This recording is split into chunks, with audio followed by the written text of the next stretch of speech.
What happens when one of Hollywood's most respected actors walks onto a talk show expecting a normal conversation only to be blindsided by a host who seems more interested in tearing him down than celebrating his work? In just 33 seconds of one shocking comment, Tamron Hall would go from smiling host to public villain, triggering a walkout that nobody saw coming. Samuel L. Jackson had done hundreds of interviews, thousands probably. He knew how these things worked. You sit down, you talk about your new project, you share a funny story or two, and everyone goes home happy. That's the dance. That's how it's supposed to go. So, when he walked onto the set of the Tamron Hall Show that afternoon, he had no reason to think this would be any different. The audience clapped as he made his way to the guest chair. Tamron stood up from behind her desk, all smiles and warmth, extending her hand for a shake. Samuel took it, gave her that signature smile of his, and settled into his seat. "Welcome, welcome," Tamron said, her voice bright and energetic. "We are so excited to have you here today." "Happy to be here," Samuel replied, getting comfortable. "Thanks for having me." The interview started off normal enough. They talked about his latest film, a thriller that had just hit theaters the week before. Samuel spoke passionately about the character he played, a detective tracking down a serial killer. He talked about the director's vision, about the intense preparation he'd done for the role. Tamron nodded along, asking the usual questions.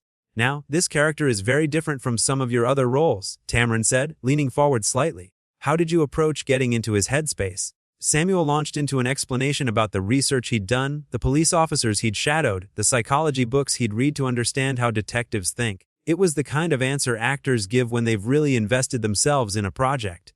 Thoughtful, detailed, professional. Tamron listened, but there was something in her expression that was hard to read. Something that wasn't quite right. Samuel couldn't put his finger on it, but he felt a shift in the air, a subtle change in her energy. "That's fascinating," Tamron said when he finished, though her tone had cooled slightly. "You know, speaking of preparation, I have to ask about something that's been circulating online." Samuel raised an eyebrow. "Oh yeah, what's that?" "Well," Tamron said, and now there was definitely something different in her voice, something sharp. "There have been some people questioning whether you're still relevant in today's Hollywood, whether your time is kind of, past." The audience went quiet. Samuel's smile faded just a bit. He straightened up in his chair. "I'm sorry, what?" he asked, his tone measured but clearly caught off guard. "I mean, you've been in the industry for a long time," Tamron continued, and there was almost a dismissive quality to the way she said it. "Some critics are saying that maybe you're holding on to roles that should go to younger actors. Fresher faces. What do you say to that?" Samuel stared at her for a moment, processing what he just heard. This wasn't a question. This was an attack, and it had come out of nowhere. "Fresher faces," he repeated slowly. "Are you asking me if I think I'm too old to act?" "Not too old," Tamron said, waving her hand as if that would soften the blow. "Just maybe not as in demand as you used to be. I mean, when was the last time you had a really big hit? One that people actually talked about?" The audience shifted uncomfortably in their seats. This was not what they'd come to see. Samuel's jaw tightened. He took a breath, clearly trying to keep his composure. "I think my work speaks for itself," he said carefully. "I've been fortunate to have a career that spanned decades, and I'm grateful for every opportunity I get." Sure, Tamron said, but she wasn't letting it go. "But you have to admit, Hollywood has changed. There are so many talented young actors coming up. Don't you think it's kinda selfish to keep taking roles when you could step aside and let someone else have a chance?" That word hung in the air. Selfish? Samuel's eyes narrowed. Selfish? "Well, yeah," Tamron said, leaning back in her chair like she was just making casual conversation. "I mean, you've had your time in the spotlight. You've made your money. Why not let the next generation shine?" Samuel looked at her like he couldn't believe what he was hearing. And honestly, neither could the audience. There were a few gasps, some murmurs. This had gone from uncomfortable to outright hostile. "Let me get this straight," Samuel said, his voice low and controlled. "You invited me onto your show to tell me that I should quit acting." "I'm just saying what a lot of people are thinking," Tamron replied, shrugging. "It's not personal. It's just, the reality of the business." "The reality of the business," Samuel repeated, shaking his head. "And what exactly qualifies you to tell me about the reality of the business? Have you spent 40 years building a career? Have you worked your way up from nothing to become one of the most recognized faces in cinema?" Tamron's smile faltered. "I'm a journalist. It's my job to ask tough questions." "Tough questions?" Samuel's voice rose slightly. "There's a difference between tough questions and disrespect. You didn't bring me here to have a conversation. You brought me here to try and embarrass me." "That's not true," Tamron protested, but her voice had lost some of its confidence. "I'm just trying to have an honest discussion." "Honest?" Samuel let out a short, bitter laugh. "There's nothing honest about this? You ambushed me. You waited until I was sitting here in front of your audience to start throwing these accusations at me." "They're not accusations," Tamron said, her tone getting defensive now. "I'm asking legitimate questions about your career trajectory." "My career trajectory is none of your damn business," Samuel shot back. "And even if it was, you don't get to sit there and tell me that I'm too old or not relevant anymore. You don't have that right." The energy in the studio had completely shifted. What started as a standard talk show interview had turned into a full-blown confrontation. The crew behind the cameras looked at each other nervously. The audience sat in stunned silence. "I think you're overreacting," Tamron said, trying to regain control of the situation. "I didn't mean any offense. You didn't mean any offense." Samuel's voice was sharp now, cutting through the tension like a knife. "How else was I supposed to take it? You basically called me irrelevant and selfish to my face. I was just presenting a perspective," Tamron insisted. "A viewpoint that exists out there." "A viewpoint," Samuel repeated, shaking his head. "You know what? I don't care whose viewpoint it is. The fact that you thought it was appropriate to bring that up in this context in this way tells me everything I need to know about your intentions." Tamron's face hardened. "My intentions are to create compelling television." "Compelling television?" Samuel laughed again, but there was no humor in it. "Is that what you call this? Trying to humiliate your guests for ratings?" "Nobody's trying to humiliate anyone," Tamron said, but her voice had taken on an edge. "You're being incredibly defensive." "Defensive?" Samuel leaned forward, his eyes locked on hers. "You disrespected me. You disrespected my career. You disrespected every actor who's worked hard to build something lasting in this industry. And now you're trying to make it seem like I'm the problem for calling you out on it." "I think you need to calm down," Tamron said. "And that was a mistake?" Samuel's eyebrows shot up. "Excuse me, you're getting very aggressive," Tamron continued, digging herself deeper. "I'm just trying to have a civil conversation." "There's nothing civil about what you've been doing," Samuel said, his voice cold. "And telling me to calm down? That's the oldest trick in the book. Say something offensive, then act like the other person is crazy for being upset about it." The audience was completely silent now, watching this train wreck unfold in real time. Some people had their hands over their mouths. Others just stared wide-eyed. "I really think you're misinterpreting my questions." Tamron tried again, but she was losing ground fast. "I'm not misinterpreting anything," Samuel said firmly. "You made yourself perfectly clear. You think I'm washed up. You think I should step aside. You think my presence in Hollywood is somehow preventing other people from succeeding." "That's not what I said," Tamron protested. "That's exactly what you said," Samuel countered. "Maybe not in those exact words, but that was the message. And you know what the worst part is? You didn't even have the courage to own it. You hid behind this idea of asking tough questions like that gives you permission to say whatever you want." Tamron opened her mouth to respond, but Samuel held up his hand. "No, I'm not done," he said. "You want to know what's really selfish? Inviting someone onto your show under the pretense of promoting their work, then using that platform to tear them down. That's selfish. That's cruel. And that's exactly what you did here today." "I think you're being unfair," Tamron said.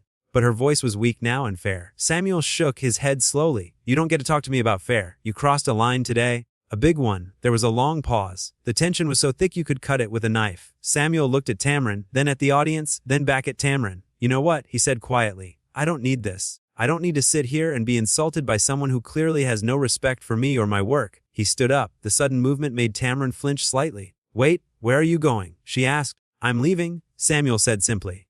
"This interview is over." "You can't just leave," Tamron said, standing up as well.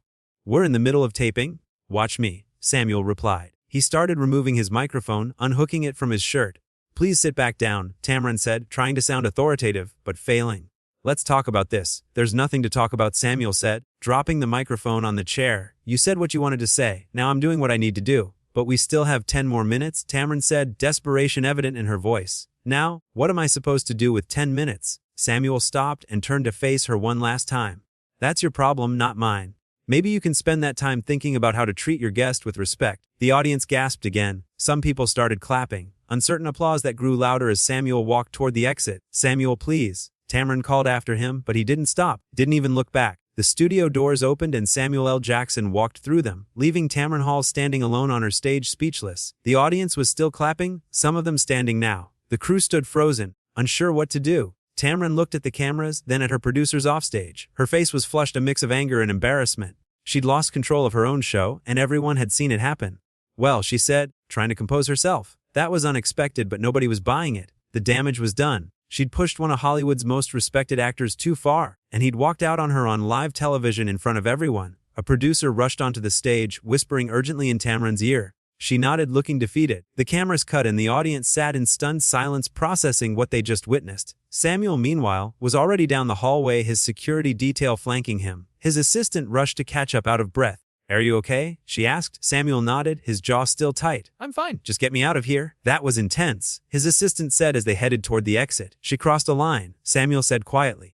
"I've dealt with tough interviews before. I've handled controversial questions, but that was disrespectful, and I'm not going to sit there and let anyone talk to me like that." They pushed through the back doors of the studio, emerging into the bright afternoon sunlight. Samuel took a deep breath, letting the tension start to drain from his shoulders. "Should we release a statement?" his assistant asked. Samuel said, "I said what I needed to say in there. People can make up their own minds about what happened." And they would. Within hours, clips of the interview would be everywhere. Social media would explode with reactions. Think pieces would be written. Everyone would have an opinion. But right now, in this moment, Samuel just wanted to go home. He'd walked away with his dignity intact, and that was what mattered. He hadn't lost his temper, hadn't said anything he'd regret later. He'd simply stood up for himself and left a situation that had become intolerable. Back inside the studio, Tamron was dealing with the fallout. The audience had been dismissed early, confused and chattering amongst themselves as they filed out. The crew was packing up equipment, their faces carefully neutral. Nobody wanted to be the one to say what everyone was thinking. Tamron sat in her chair, staring at nothing. Her producer approached cautiously. "We need to figure out what we're going to air," he said gently. "I know," Tamron replied, her voice flat. "This is going to be everywhere," the producer continued. "We need to get ahead of it." Tamron nodded, but she looked shell-shocked. Whatever she'd been trying to accomplish with those questions, this was not the outcome she'd expected. She thought she was being provocative, pushing for good television. Instead, she'd alienated one of the most beloved actors in Hollywood and made herself look petty and mean-spirited in the process. "How did this happen?" she asked, more to herself than to anyone else. The producer didn't have an answer because the truth was, it happened exactly the way these things always happen. Someone got too confident, pushed too hard, and forgot that the person sitting across from them was a human being who deserved respect. Samuel L. Jackson had reminded everyone of that today. Not with violence or cruelty, but by simply refusing to participate in his own humiliation. He'd drawn a line, and when that line was crossed, he'd walked away. It was a moment of principle in an industry that often seems to have forgotten what principles are. And whether people agreed with how he handled it or not, one thing was certain. Samuel had made his point loud and clear. The cameras had captured everything. The disrespect, the confrontation, the walkout. It was all there, preserved forever on tape. And when people watched it back, they'd see exactly what had transpired. They'd hear Tamron's questions, they'd see Samuel's reactions.